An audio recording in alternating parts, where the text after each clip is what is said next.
ছেলে আমার মস্ত মানুষ, মস্ত অফিসার, আর মস্ত ফ্ল্যাটে যায় না দেখা পাওয়ার।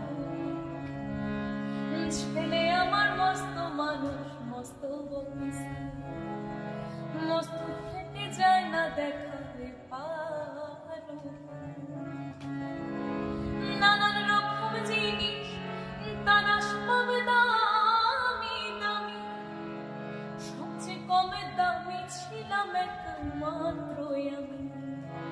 নানান রকম জিনিস তার আসবাব দামি দামি, সবচেয়ে কম দামি ছিলাম একমাত্র আমি। ছেলের আবার আমার প্রতি অগাধ